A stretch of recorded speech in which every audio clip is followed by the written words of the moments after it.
Hello everyone, and welcome to Dutch Greybeard. As I explained in the first episode of this series, From the Vault, I have a fair amount of written reading experiences from before I started this channel. Some of those I believe are worthy of sharing with you. They give a little peek inside my reading habits before I got hooked on fantasy for real.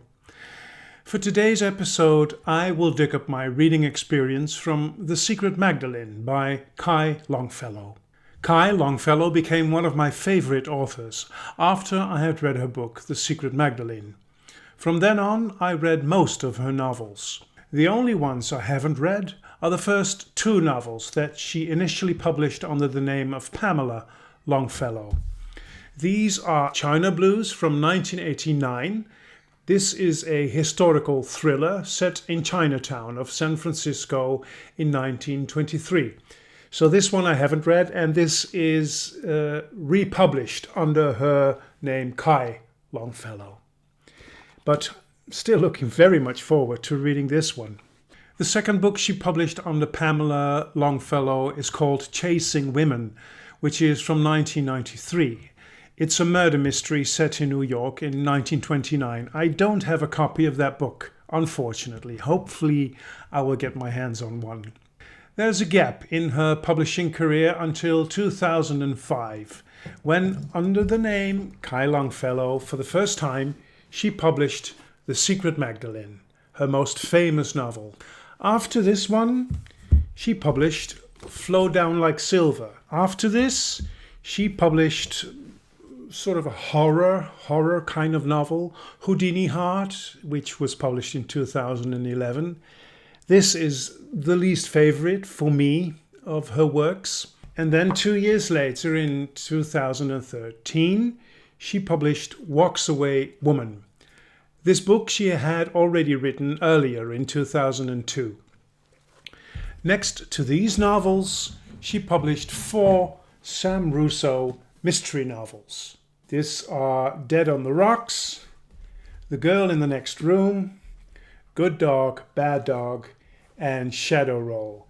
These are very entertaining mystery novels. Her latest work was an illustrated biography, or sort of a biography, about Vivian Stanshall, the man whom she was married with from 1981 until his accidental death in a fire in 1995.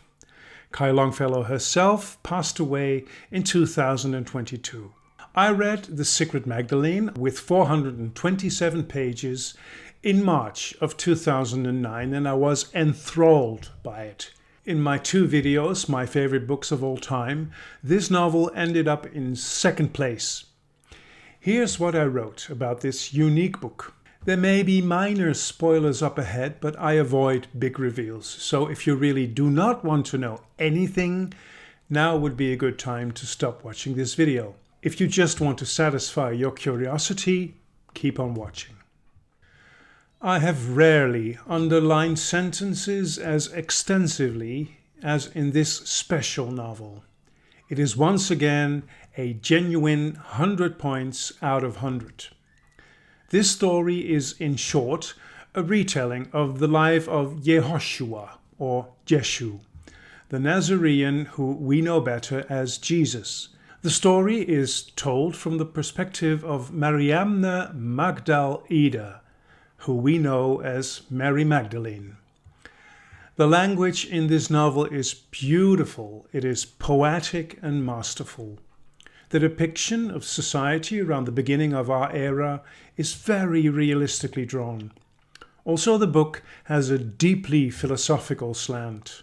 But what makes it only more special is Longfellow's interpretation of the life of Jesus. In her story, Jeshu is a human being. I know there will dawn a day when Yehoshua shall be seen for what he is. Nothing so whimsical and so impractical as a god, and nothing so arbitrary and so transitory as a king, but a great heart standing on the edge of the world, teaching us all to soar by teaching himself. Yeshu is someone who has a deep need to share his Gnostic insight with all people. He is suffused with the need to show others what he has seen, to have others know what it is he knows. By this, he believes, their suffering will end, for by this they will see themselves free, and not merely from the yoke of the Romans or the despair of their secret hearts, but from Yahweh and his laws. Elsewhere, this insight of Yeshu, the sight, is expressed as follows. God is not a being outside the self, nor has it gender, nor is it burdened with a desire to find fault or to test or a need to command obedience. God is consciousness, which is all there is. Yeshu discovers during his travels and preachings that people do not understand him, because gnosis is not something that can be passed on to others, but has to be experienced by the individual. His special way of preaching and the so-called miracles he performs, little more than coincidental occurrences that are blown up into miracles by the people, bring him great fame. His cousin, John of the Water, who has many other names but whom we know as John the Baptist, preceded him on the quest to pass on his insight. In doing so, he was proclaimed by the Jewish people as their new king, which brought down on him the wrath of Herod Antipas, who eventually murdered him. Yeshu ultimately sees no other way to share his insights with the people than to have himself proclaimed Messiah, King, or what is called in the book the God-man of the Jewish people, the representative of God on earth.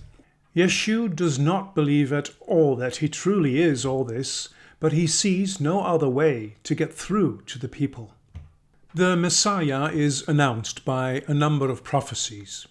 The legend of Osiris leaves a strong mark on Yeshu's prophecy. In order to meet this demand of the people, Yeshu and his followers make up a plan. They set up an intrigue in which he will be betrayed by one of his most loyal followers, his twin brother Jude. He is supposed to be condemned by his own Jewish people, who will also kill him. Then finally he will magically have to rise again, 3 days after his death. It's a dangerous plan, but a plan they just might be able to pull off. Mariamne has learned the skills of mixing poison, and if everything goes according to their wishes, Yeshu can survive this plan and indeed rise from the dead.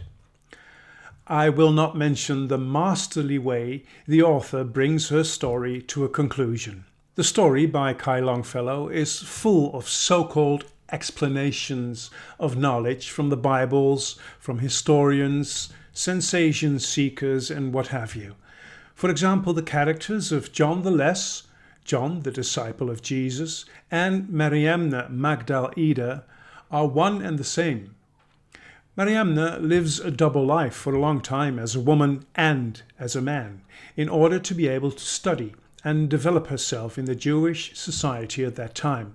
In that society, women were considered even less worthy than a dog. In Alexandria, where she is becoming a philosopher in the famous library, she lives under the guise of being a man. And from the beginning of her association with Yehoshua, she is also a man. She is then John the Less. One explanation in this book is even more ingenious and plausible than the other, such as the origin of many famous statements by Jesus. This also applies to the many miracles of Yeshu, such as that of the blind man who could see again.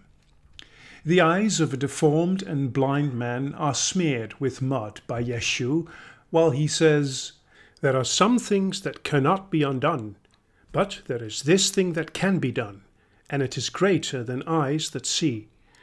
I can give him the sight that is within him." By this he means that everyone can find the God within themselves. I'll make a selection of my many underlinings, and in that I show my preference for the more gnosis-related quotes. These are the most profound to me. He who presumes to know aught for certain knows nothing, and he who presumes to know nothing stands at the brink of gnosis. John the Baptist preceded Yeshu in his gnosis-driven preaching. Salome, the woman with whom Mariamne grows up, follows John. She tells what she knows, that in all men there lives the divine spark, but that gnosis, or knowledge of the divine, comes only to the few, for only the few are bold enough to look within. For all others, those many who look without, who would be told, who would follow rules set by others, especially if that other is called a god or a king or a priest, these are as sheep who seek a shepherd. These must be led or driven. This is John's calling, to be that shepherd. One of the wisest characters in the book, Seth of Damascus, tells of the greatest secret of the Nazarene. The secret of the inner Nazarene is to place no blame, nurse no guilt, seek no redress, harbour no hatred, follow no law, suffer no priest, and look not to an angry, arrogant God or to a Messiah, but within, for knowledge of source. Know yourself, and you know the all. One page further, Mariamne's insight takes hold. I understand this. God is not a separate being called Yahweh, or even a God-man called Osiris, or Dionysus, or Mithras, or Buddha. God is one, meaning God is all. Therefore, all is God. We are all in and of the mind of God. We are the mind of God. These are the words in which Yeshu tells John the Less how gnosis came to him. It came as the deep, soft sweetness that comes over a man when he looks into the eyes of his beloved. In that moment, the jealous and vengeful Yahweh left me, and in that same endless, boundless moment, the Father entered. It gradually becomes clear what Yeshu exactly means by Father. I have looked into the eternal eye of all that is, and know there is nothing to be done but to walk in the Father's sight. He showed me that I am this as much as He is this, that I am God as He is God. He showed me that I am. He told me my name, and my name is man, and my name is woman, and I am all that is. Finally, one sad truth. Men and women will forever make gods of others rather than see the God in themselves. A very special book indeed. Thank you very much for watching this video. Until we meet again at Dutch Greybeard.